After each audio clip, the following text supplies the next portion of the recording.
Irmãos, vamos no momento da pregação da palavra. Eu convido a todos a abrir as escrituras em Mateus, capítulo 11. Vamos então ler hoje, aprender hoje, ouvir hoje a voz de Deus, através desse texto tão conhecido, que se encontra no capítulo 11, verso 28 a 30.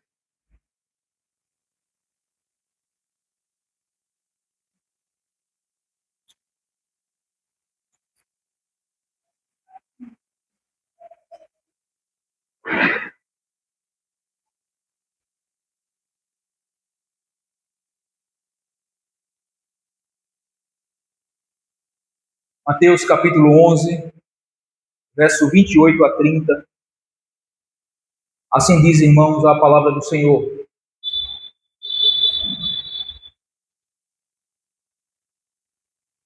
Vinde a mim todos os que estáis cansados e sobrecarregados, e eu vos aliviarei. Tomai sobre vós o meu jugo e aprendei de mim, porque sou manso e humilde de coração, e achareis descanso para a vossa alma, porque o meu jugo é suave e o meu fardo é leve. Vamos orar.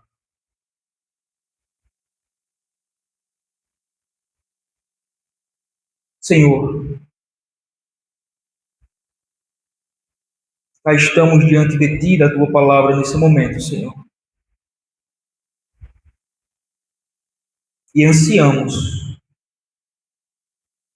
com tudo que somos e temos, ouvir a Tua voz a falar ao nosso coração por intermédio da Tua palavra, aplicada pelo Teu Santo Espírito. De maneira, Senhor, que nunca mais nós sejamos o que somos. Sejamos transformados, Senhor, mudados, impactados, abençoados por Ti, Senhor, através da Tua palavra.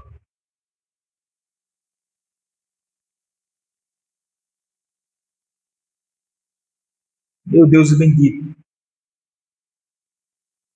Tu sabes muito bem, Senhor,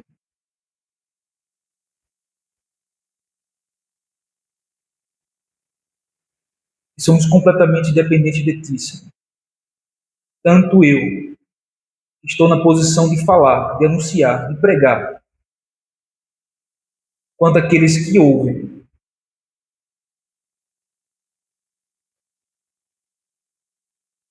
Pois tanto um quanto o outro, Senhor, necessitam da Tua graça, da Tua influência, da Tua intervenção, da Tua ação, do Teu agir, do Teu operar, ó Senhor, em nós e através de nós.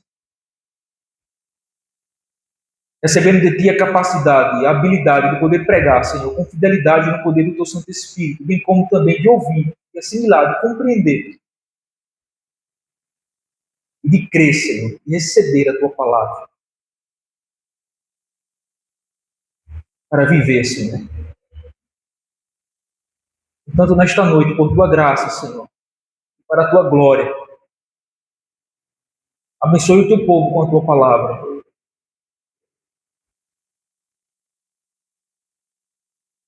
E como também, Senhor, chame pecadores das trevas para a luz nesta noite, da morte para a vida, da escravidão para a liberdade que há em Cristo Jesus.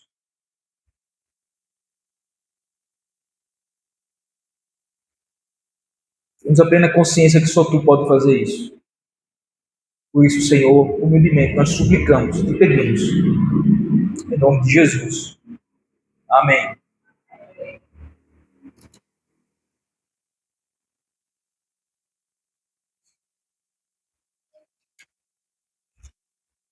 Irmãos, título do sermão: Achando descanso e alívio para a alma. Achando descanso e alívio para a alma. Tem um personagem na história que é muito conhecido de todos nós, chamado Martinho Lutero.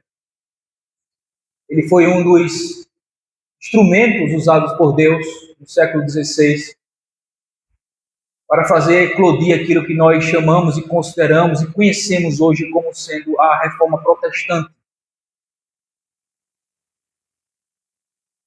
Até aquela época, a igreja estava completamente ludibriada por uma série de doutrinas que não tinham o mínimo de respaldo bíblico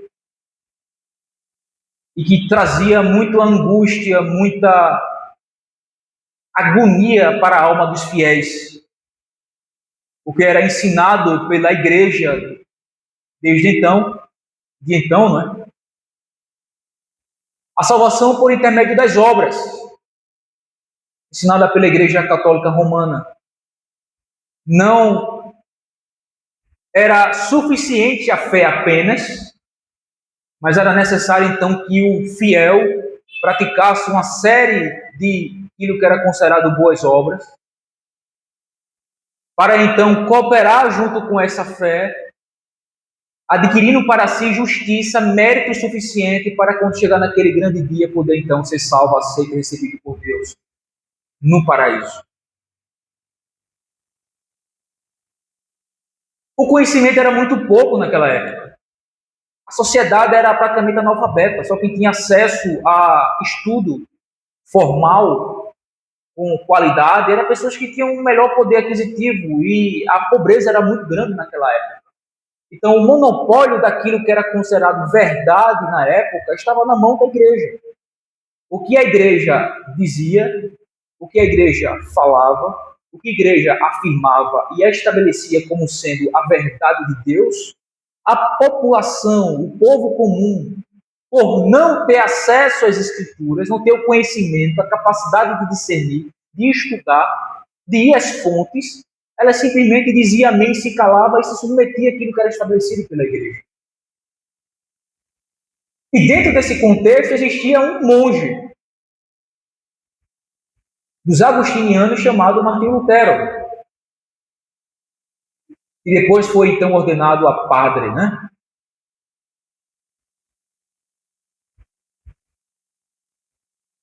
Que à semelhança do povo comum buscava salvação, buscava ser aceito, recebido por Deus, buscava então ter direito à vida eterna e ao paraíso. Mas como é bem relatado na história deste homem chamado Martinho Lutero, ele, enquanto vivia na prática de todos aqueles sacrifícios que eram estabelecidos pela própria Igreja Católica, todas aquelas ordenanças, cerimônias, ele não encontrou aquilo que ele sempre buscou: alívio e descanso para a sua pobre alma. É dito na história que ele chega até mesmo a concluir que ele não amava este Deus. Era impossível amar este Deus, porque ele só conseguia enxergar um Deus furioso, um Deus cheio de ira, um Deus cheio de ódio, um Deus que não tinha como apaziguar a sua ira, o seu ódio, o seu desprazer para com os pecadores. Por mais que eles rezassem, por mais que eles suplicassem, por mais que ele pedisse a intercessão dos santos, por mais que ele praticasse daquilo que era chamado os 7 sacramentos da Igreja Católica, por mais que ele sacrificasse Cristo a cada domingo na missa, por mais que ele comesse da hóstia sagrada e bebesse do vinho, e nessa época, até hoje, o fiel não toma do vinho, só quem toma é o sacerdote, né? Mas Lutero, depois que foi ordenado padre, ele passou também a tomar como representante do povo. Por mais que ele se esforçasse na prática das boas obras, fosse distinto dos demais, como ele chega até mesmo a afirmar, nas minhas palavras, evidentemente, né? E se alguém pudesse ser salvo pelas boas obras, pelas obras que fazia, esse alguém era ele, porque ele sobressaía em muitos demais monges da sua época, os demais religiosos da sua época. Um homem extremamente zeloso, a semelhança do próprio apóstolo Paulo, né? Segundo a lei, como ele diz. Mas que era insolente, era incrédulo, era mau. E nesse esforço, Lutero nunca conseguiu ter e achar descanso e alívio para a sua pobre alma. Ele estava sempre em angústia, ele estava sempre em abatimento, ele estava sempre em tristeza, em desânimo, porque ele não conseguia encontrar em Deus descanso, amor, compaixão, misericórdia. Por quê? Porque a Igreja Católica estava sempre dizendo que era necessário a pessoa fazer alguma coisa para alcançar o favor de Deus. Só que o que as pessoas faziam nunca eram, certamente nunca será suficiente para isso. Por isso que então, a imagem que Lutero tinha de Deus era a imagem de um Deus sempre, sempre, sempre irado com o homem. Lutero não conseguia enxergar em Deus amor, graça, compaixão e misericórdia. Apenas um Deus de ira.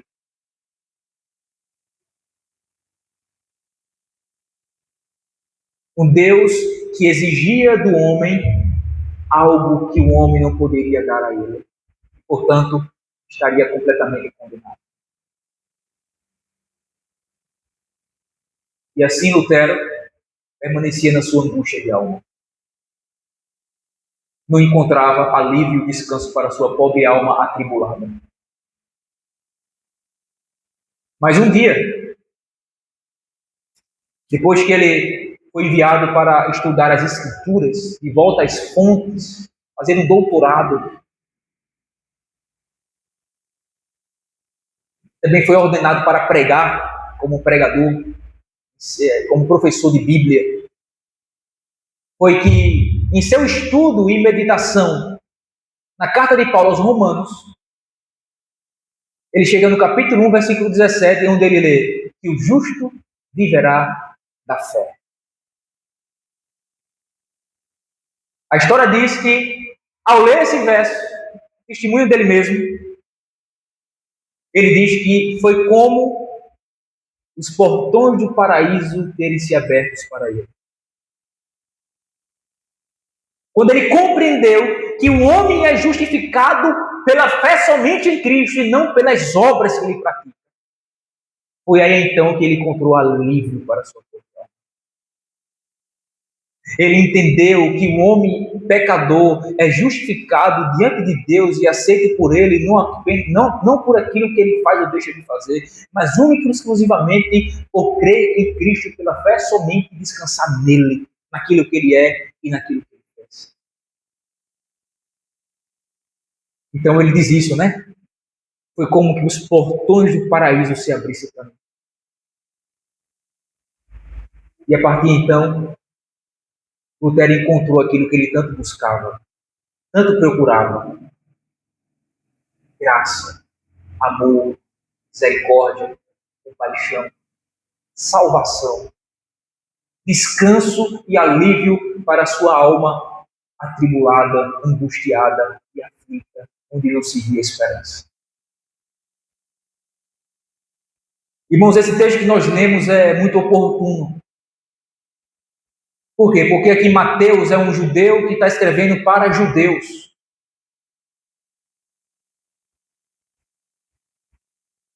E quando chega nessa passagem, ele registra as palavras de Cristo falando para os judeus.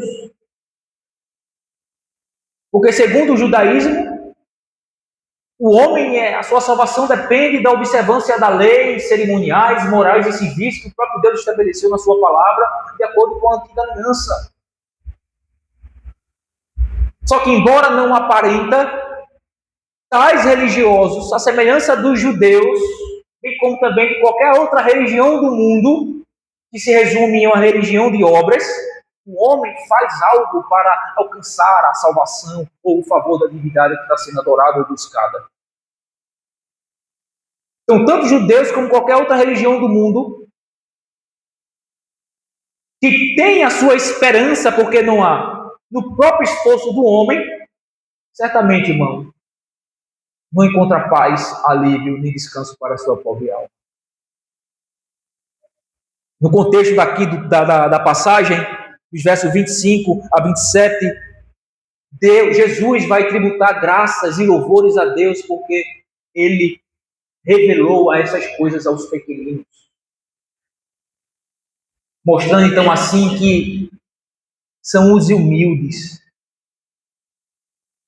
que são e foram agraciados com a salvação gratuita de Deus. Não aqueles que confiam na sua própria justiça, confiam nos seus próprios méritos para alcançar a salvação, como se Deus lhe devesse alguma coisa, por ele fazer ou deixar de fazer alguma coisa. Mas os humildes, aqueles que reconhecem que em si não há bem nenhum, e que então passam a confiar não na justiça própria, mas na justiça de outro, a saber, a justiça de Cristo. Então, quando chega no versículo 25, Cristo, depois de tributar graças a Deus, por Deus ter revelado essas coisas aos pequeninos, ele então faz um chamado. Onde e como os cansados e sobrecarregados acharão descanso e alívio para suas pobres almas? E a resposta é clara, irmãos. Somente em Cristo acharemos descanso e alívio para a nossa pobre alma. E a grande pergunta agora é: como? Eu já sei em quem eu encontro descanso e alívio para a minha pobre alma. Em Cristo somente. Mas como? É o que nós iremos ver aqui. 3 pontos. Primeiro, vindo a Cristo. Essa é a primeira maneira de nós encontrarmos alívio e descanso na nossa pobre alma. É primeiramente vindo a Cristo, atendendo e obedecendo o seu chamado para nós. Veja, isso é interessante. Isso é um texto que está sendo falado para pessoas que se consideravam religiosas, para pessoas que já se consideravam povo de Deus, para judeus, praticantes da lei, da Torá, para aqueles que se consideravam e se dizia descendente de Abraão, filho de Abraão, e portanto eles estavam completamente seguros, por conta de uma descendência natural e por conta deles buscarem obedecer os requisitos e a lei do Senhor, as leis cerimoniais, a lei moral, as leis civis. Mas aqui Jesus está fazendo um convite para aqueles que se achavam já povo de Deus, quando na verdade não eram. Por quê? Porque eles estavam e viviam confiados na sua própria justiça, na observância da lei mosaica, como condição para alcançar a salvação que eles tanto buscavam. Em obedecer o calendário judaico, em obedecer a dieta judaica, toda aquela liturgia, toda aquela cerimonialidade, todos aqueles ritos. Jesus, como sendo Deus, ele bem sabia que nenhum daqueles que buscavam ser salvos pelas suas próprias obras tinham as suas almas descansadas ou aliviadas. Ao contrário, as suas consciências constantemente sobrecarregavam sobre eles, pesam sobre eles, acusam-o. Porque por mais que o homem faça, ele nunca alcança o que Deus exige. E por isso ele está sempre buscando e fazendo alguma coisa, sempre fazendo alguma coisa, sempre fazendo alguma coisa. Porque não entendem que a justiça não provém das obras, mas provém da fé. Da fé naquele que nos chama a descansar nele. A fé em Cristo. Então, em primeiro lugar, como acharemos descanso e alívio para a nossa pobre alma? Primeiro, vindo a Cristo, versículo 28. Ele diz: vinde a mim todos os que estáis sobrecarregados, cansados e sobrecarregados, e eu vos aliviarei. Irmãos, que chamado maravilhoso. Aquele que chama não dá uma opção, mas uma ordem. Venham. Ele não diz, escolham. O que vocês querem? O caminho que vocês decidirem ir, está tudo bem. Todo caminho conduz a Roma. Esse é um dito popular que pode ser verdade. Mas nem todo caminho conduz a Deus. Só Jesus conduz a Deus.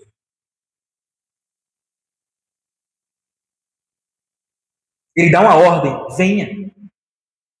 Ele diz, venha. O maravilhoso, o mais maravilhoso ainda não é o chamado, mas aquele de quem parte esse chamado. Ele diz, venha a mim.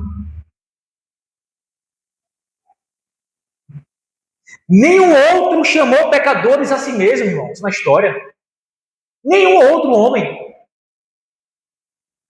Nenhum outro homem que pisou nessa terra ousou chamar pecadores a si mesmo. Só Cristo fez isso. Nenhum outro teve a oportunidade e o poder de chamar pecadores a si mesmo. Abraão, Moisés, Josué, os juízes, os profetas, os reis, absolutamente nenhum da história da humanidade chamou pecadores a si mesmo, prometendo o que Cristo prometeu. Por quê? Porque nenhum outro tinha para dar o que somente Cristo tem para dar. Descanso e alívio para a alma. Isto é, liberdade da culpa do pecado, perdão do pecado, salvação e vida eterna. Nenhum outro tem para dar essas coisas. Só Cristo tem. Por isso que ele chama para vir a Ele. Ele não é aquele que aponta o caminho. Ele diz, eu sou o caminho. Ele não é aquele que aponta a verdade.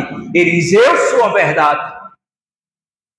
Ele não é aquele que aponta a vida. Ele diz, eu sou a vida.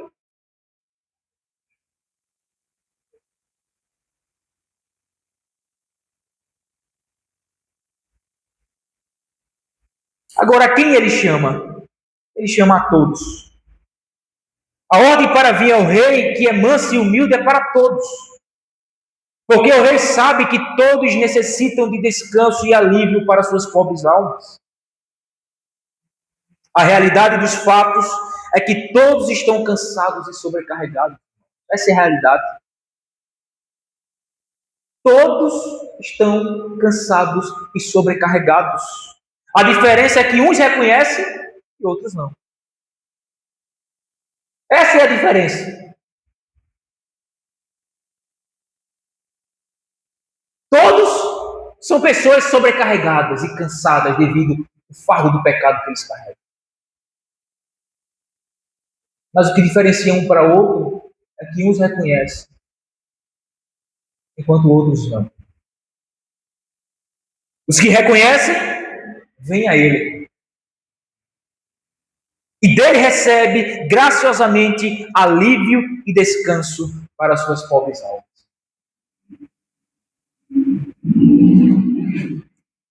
Você sabe que é verdade isso, né? Você sabe que és alguém cansado e sobrecarregado, isto é, alguém cheio de pecado, com a consciência oprimida pela culpa do pecado. Você sabe muito bem disso.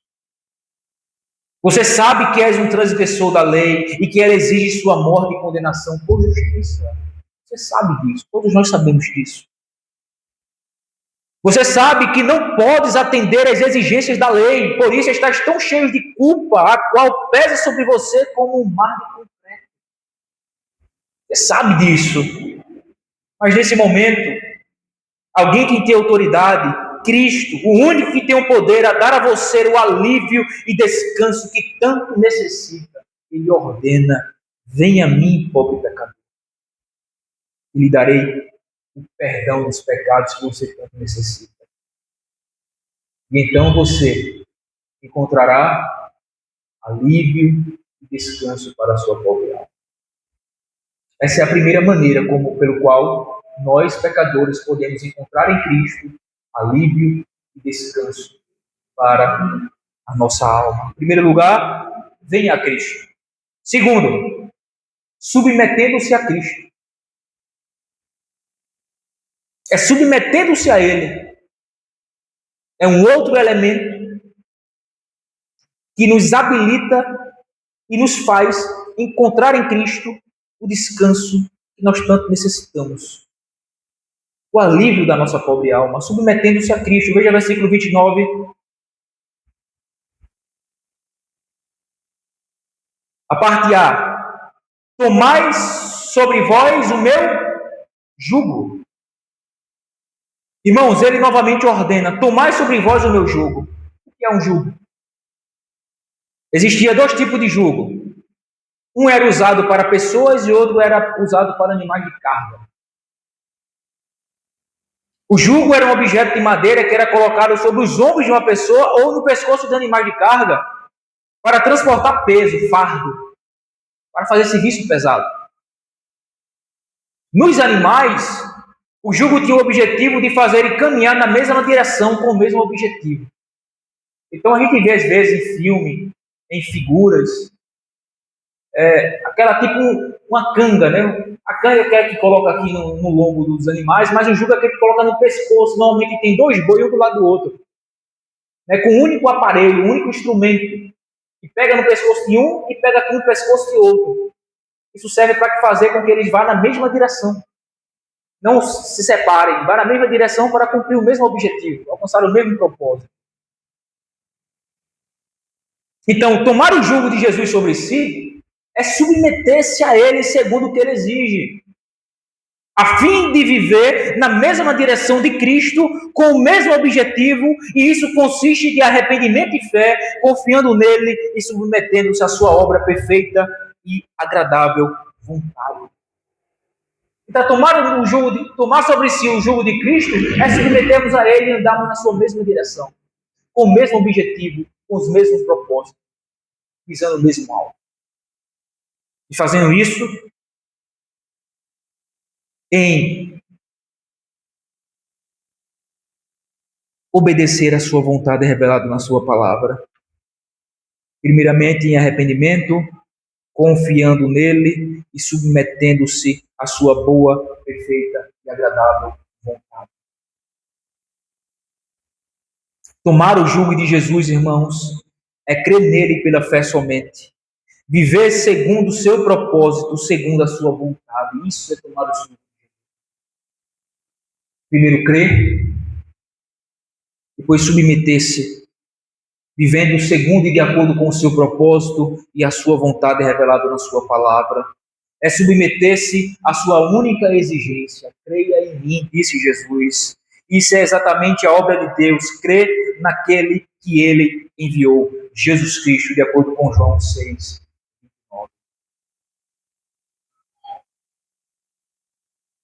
Meu irmão, minha irmã, meu amigo que me escuta, submeta-se a Cristo. Creia em Cristo, submeta-se à sua única exigência, confie em Cristo, somente alguém que tem autoridade e poder para ordenar o que Cristo ordena. Ele é este alguém. Confie em mim, creia em mim, disse Jesus, seja o meu súdito. Aquele que submete a mim para obedecer à minha vontade e viver de acordo com os meus propósitos, caminhando com o mesmo objetivo e na mesma direção. Submeta-se a mim. Submeta-se à minha realeza e terás prazer em servir um rei que é bom, manso e humilde de coração, como diz a Escritura. E somente assim, irmãos, poderemos achar alívio e descanso para a nossa pobre alma. Primeiro, vindo a Cristo. Segundo, submetendo-se a Cristo. Tomando sobre si o jugo de Jesus. Terceiro e último lugar, aprendendo de Cristo. Primeiro, vindo a Cristo. Segundo, submetendo-se a Cristo. E terceiro, aprendendo de Cristo. Versículo 29, versículo 30. Tomai sobre vós o meu jugo e aprendei de mim, porque sou manso e humilde de coração, e acharei descanso para a vossa alma.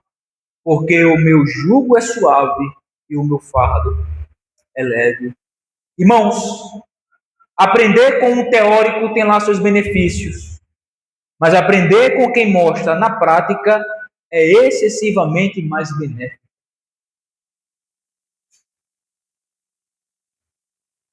Ensinar com palavras, todos, no certo sentido, podem ensinar, mas ensinar com a vida de modo excelente, só Jesus pode ensinar.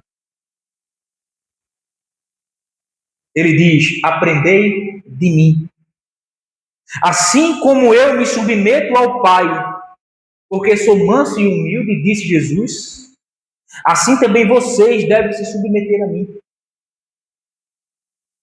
Assim como é prazeroso servir ao meu Pai, assim também será para vocês me servirem. Essa é a ideia aqui do texto. Jesus era o filho perfeito, obedecia ao seu Pai perfeitamente.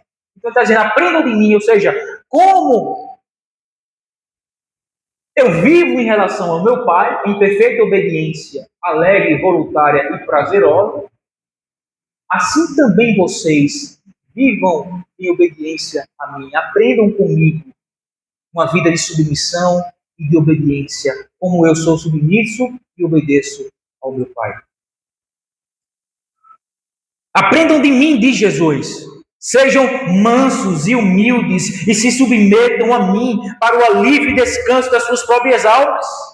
Porque o meu jugo é suave e o meu fardo é leve.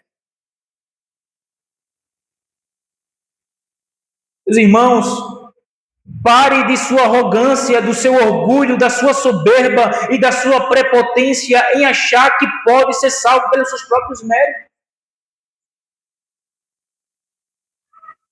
Em outras palavras, Jesus está dizendo, aprender de mim. É assim como eu vivo e dependo do meu Pai, assim vocês devem viver e depender de mim.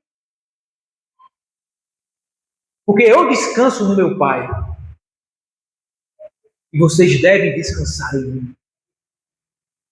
Para que vocês encontrem alívio e descanso para as suas pobres almas.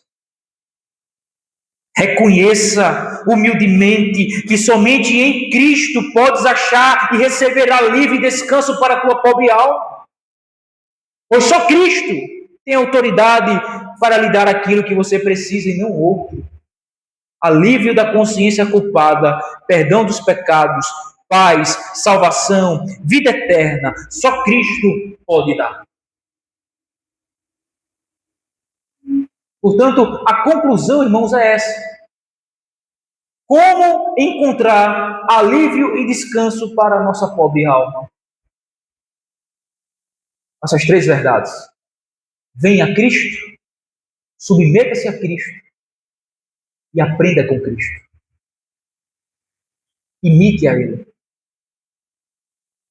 Viva de acordo com sua vontade. E isso é uma radical diferença do que a religião ensina. A religião diz, faça. Cristo diz, creia. Só creia em mim, só descanse em mim pela fé.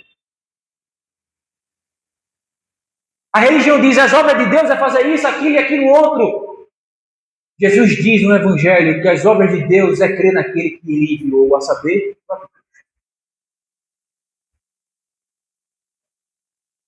no que diz respeito à salvação.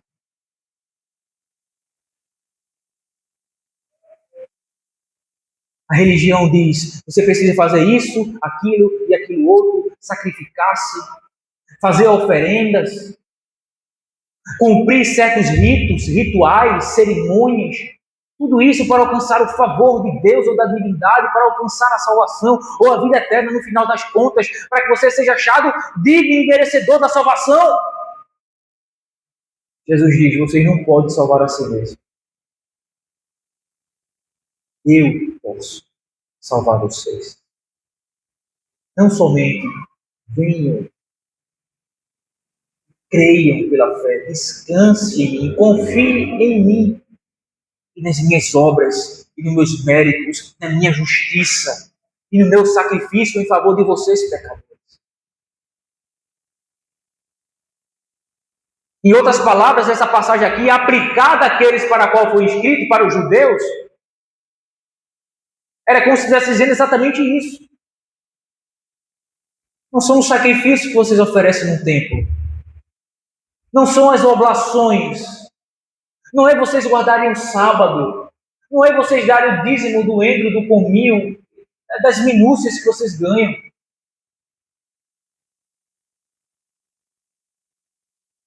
Não é vocês ir para o templo. Não é vocês fazerem as suas rezas ou orações 2 ou 3 vezes ao dia. Por essas coisas vocês vão conseguir viver angustiados, abatidos e perturbados em sua consciência, porque nenhuma dessas coisas tem poder de expiar os pecados de vocês, tem o poder de salvar vocês, de trazer alívio e descanso a pobres almas de vocês. Nenhuma dessas coisas, mas eu tenho só uma. Qual? Eu, disse Jesus. Eu sou o único que pode dar a vocês descanso e alívio para suas pobres almas. Não confie em todos esses rituais, todas essas cerimônias, todos esses atos que vocês façam para a salvação. Confie somente em mim, naquilo que eu fiz e falei em favor de vocês. E assim vocês encontrarão descanso para a alma de vocês. Encontrarão alívio para suas pobres almas atribuladas e sobrecarregadas. Venham a mim, submetam-se a mim e aprendam comigo a ser manso e humilde, a depender de outro, como eu dependo do Pai e vivo para Ele.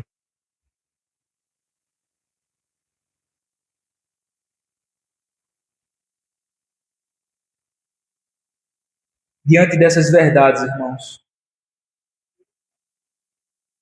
eu concluo falando algo de C.S. Lewis, aquele que escreveu As Crônicas de Nárnia. Ele diz o seguinte em um dos seus livros: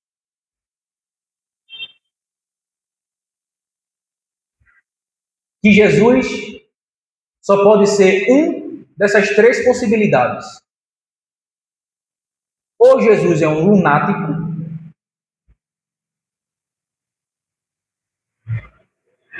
porque ele afirmava ser quem ele era, Deus, o Filho de Deus,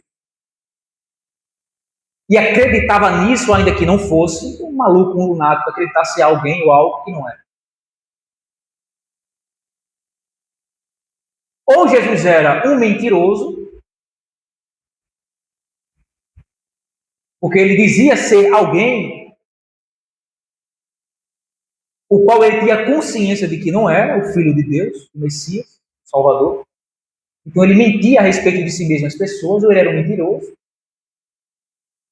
ou então ele era o Senhor. Ele de fato é aquele que ele afirma ser. Deus, o Salvador, o Messias, o Redentor. E todos nós temos que lidar com essa questão. Quem nós consideramos que Cristo é? Um lunático? Um mentiroso? Ou um Senhor? O Senhor. E diante dessa reflexão, precisamos tomar uma decisão. Precisamos responder a essas implicações de quem Jesus é. Se ele é um lunático, nunca mais vem à igreja. Blasfeme dele. Se ele é um mentiroso, também. O que é que você está fazendo aqui se você não acredita que Jesus é aquilo que ele disse ser? Mas se você acredita que ele é Senhor, que ele é Deus, que ele é o Salvador, você precisa responder a isso de maneira adequada. E a maneira bíblica de responder a esta verdade, de que de fato ele é Senhor, Salvador e Redentor, Deus eterno encarnado, que nasceu de uma virgem, que viveu perfeitamente, que morreu debaixo do juízo e da ira de Deus, em uma cruz, expiou, derramou o seu sangue para a expiação de todos os nossos pecados, ao terceiro dia ressuscitou dentre os mortos para a nossa justificação, subiu ao céu, assentou-se à destra de Deus nas alturas da majestade, de onde há de vir para julgar os vivos e os mortos. Você crê que ele é este? Então, se arrependa dos seus pecados. Porque este Rei, que hoje lhe oferece reconciliação, perdão, salvação, comunhão com ele, é o mesmo que um dia virá para fazer juízo contra todos aqueles que se mantiveram em dureza de coração. Contra todos aqueles que desconsideraram completamente quem ele era, apesar de ter a consciência de quem de fato ele é, Deus. o Salvador. Então, se você o considera como Senhor, como Deus, venha a Ele. Porque, de fato, Ele é quem Ele disse ser. O Senhor, o Salvador, o Redentor. O único no qual nós podemos confiar, descansar e esperar. O único no qual nós podemos encontrar perdão para nossas almas, perdão dos nossos pecados, salvação, justificação. Portanto, venham a Cristo. Não despreze quem Ele é. É nele que encontramos nosso descanso. Não nos ritos, não nas cerimônias, não nos afazeres, não em suar, fazendo algo para Deus, a fim de ser merecedor da salvação ou do seu perdão. Só creia, descanse e confie naquele que já fez por nós, Cristo, o Filho de Deus. Pois nele nós encontramos o único no qual encontramos e achamos descanso e alívio para a nossa alma. Amém. Vamos cantar.